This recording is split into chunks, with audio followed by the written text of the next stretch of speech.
بسم اللہ الرحمن الرحیم۔ اللہ رب العزت کی توفیق سے اس وقت یہ مسجد کا علاقہ ہے اور یہاں پر حضرت سیدنا مسلم بن عقیل رضی اللہ عنہ آپ کے شہزادہ ہیں، یہ آپ کو اگر کیمرے پر دکھا سکے، ان کا نام حضرت ابراہیم بن مسلم بن عقیل رضی اللہ تعالیٰ عنہ ہے، آپ ہیں اور یہ آپ کی جانب منسوب ہے۔ اور ان کے بارے میں یہ بتایا جاتا ہے کہ جب حضرت مسلم بن عقیل رضی اللہ عنہ آپ تشریف لائے تھے کوفہ کے لیے، تو آپ ان کے ساتھ تھے۔ جب حضرت مسلم بن عقیل کو شہید کر دیا گیا تو ان کو ایک قافلے کے ساتھ روانہ کرنے کے لیے بھیجا۔ یہ چونکہ بچے تھے تو قافلہ آگے چلا گیا، یہ وہاں پر اس قافلے کے ساتھ نہ مل سکے۔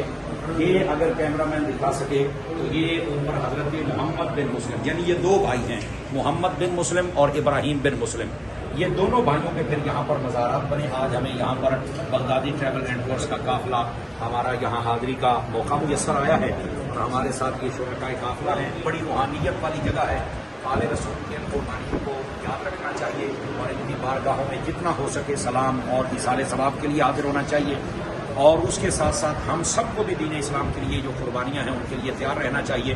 ہم نے یہاں پر بڑی خوبصورت حاضری اور اس کے بعد پھر فاتحہ خوانی کی ہے۔ بڑے پر لطف جگہ ہے اور بڑی روحانیت والی جگہ ہے۔ میری دعا ہے جتنے بھی زائرین آئے ہیں اللہ کریم ان سب کی حاضریاں قبول فرمائے اور جھولیاں مرادیں بھر بھر کے یہاں سے لے کے جائیں، اور جتنے ہمارے شرکائے قافلہ ہیں وہ بھی دعاؤں کے لیے کہہ رہے ہیں۔ بہت سارے دوستوں نے دعاؤں کے لیے کہا ہے، میں ان سب کے لیے دعا کرتا ہوں۔ یہ عظیم بارگاہیں ہیں۔ اب ہم باہر کی جانب تھوڑا آپ کو نظارہ دکھاتے ہیں کہ یہ کتنی خوبصورت یہ ایک یہاں پر بنی ہوئی ہے۔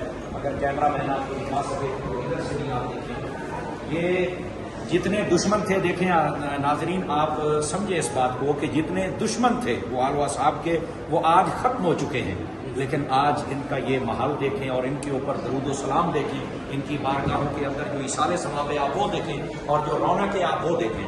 تو اس سے یہی ثابت ہوتا ہے کہ جو مخلص بندہ ہوتا ہے اور بالخصوص اللہ رسول کی بارگاہ کا مقبول ہوتا ہے، اس کا پرچم کبھی نیچے نہیں آ سکتا۔ اللہ تعالی ہم سب کو نبی پاک سے سچی محبت، آپ کی آل پاک سے اور آپ کے اصحاب پاک سے اللہ ہمیں سچی محبت نصیب فرمائے، اور جملہ شرکائے قافلہ بلکہ پوری دنیا سے جہاں جہاں سے مسلمان آئے ہیں اللہ کریم ان سب کی حاضریاں قبول فرمائے، بخیر و عافیت منزل مقصود تک پہنچائے، سب کی آل اولاد کو بدعقیدگی کی لعنت سے اللہ محفوظ فرمائے، عشق و محبت اور پیار اور ادب والی زندگی عطا فرمائے، عالم اسلام کی اللہ تعالی خیر فرمائے۔